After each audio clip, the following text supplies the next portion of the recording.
mga boss, welcome uli sa ating channel. Kaalaman naman po sa poste ang pag-uusapan natin sa video natin ito.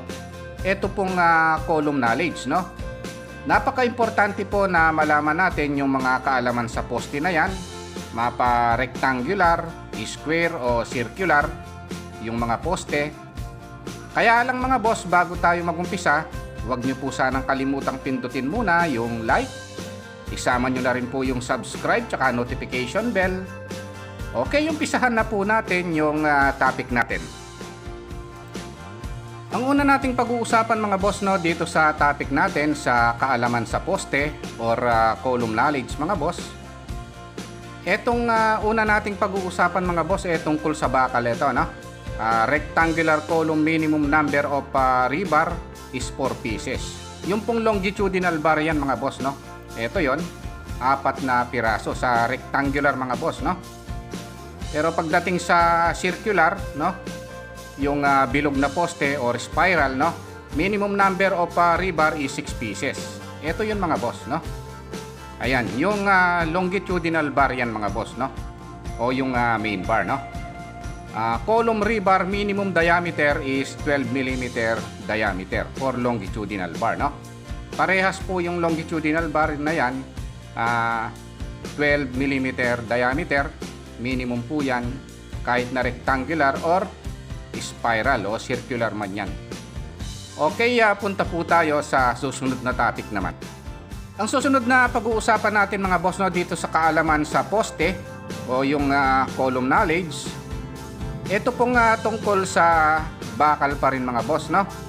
Yung column rebar minimum diameter is 10 mm diameter for transverse bar, no? O dun sa anilyo, no? Yung minimum na taba ng bakal ng anilyo, no? Is 10 mm diameter. Parehas po yun, no? Ng bilog at saka ng rectangular. Sa rectangular column minimum spacing naman, 50 mm po yung nag-govern, no? For transverse bar. Sa anilyo, no? Yung spacing niya. Pero merong ibang option dyan mga boss, pero ang nag-govern is 50 mm, no? Sa spiral column minimum spacing is 25 mm or 1 inch, no? For transverse bar ng bilog na poste, no? Ito po yon, 1 inch yan, no? Yung minimum spacing niya, no? Okay, punta po tayo sa susunod na topic naman. Ang susunod na pag-uusapan natin mga boss, no, dito sa kaalaman sa poste or column knowledge mga boss, ito naman tungkol sa rectangular column maximum spacing naman, no? Is the nearest of short side of column 16 dB of main bar and 48 dB of lateral ties, no? For transverse bar. O sa anilyo yan mga boss, no? Ayun yung tatlong option, no? Short side ng column, 16 times diameter nung main bar at saka 48 dB nung lateral ties, no? Ito yung maximum spacing mga boss, no?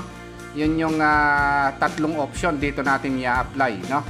By the way, meron akong isang video mga boss, sana panoorin nyo para step by step nyo malaman, no?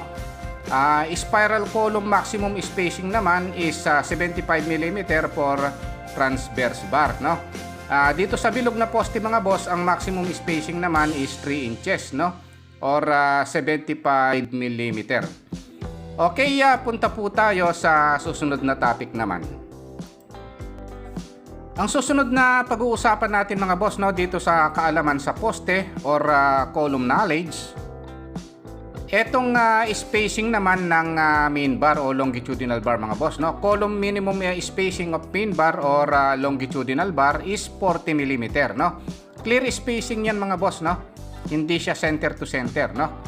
Minimum spacing is 40 mm clear spacing, no.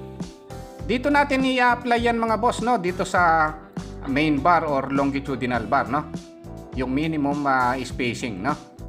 Clear spacing po yan. Parehas lang po yung spacing ng bilog na poste at saka nung rectangular at saka square, no. Minimum is 40 mm. Yung nag-govern mga boss, no. Although meron siyang ibang option na 4/3 nung gravel diameter, pero ang nasusunod mga boss itong 40 mm, no, clear spacing, no. Ang column maximum spacing naman mga boss of main bar or longitudinal bar is 150 mm. Clear spacing din yan mga boss, no? maximum spacing is 150 mm or 6 inches yan mga boss, no? Basta tandaan lang natin mga boss, yung minimum, no, clear spacing is 40 mm, no? Clear spacing. Yung maximum naman is 150 mm or 6 inches clear spacing din, no? Okay, ayun lang mga boss, no, yung naging topic natin dito sa video natin sa column knowledge o kaalaman sa poste. Kung nagustuhan nyo po itong video natin, huwag nyo po sanang kalimutang pindutin yung like. Isama nyo na rin po yung subscribe tsaka notification bell, no? Thank you very much at God bless po sa inyong lahat.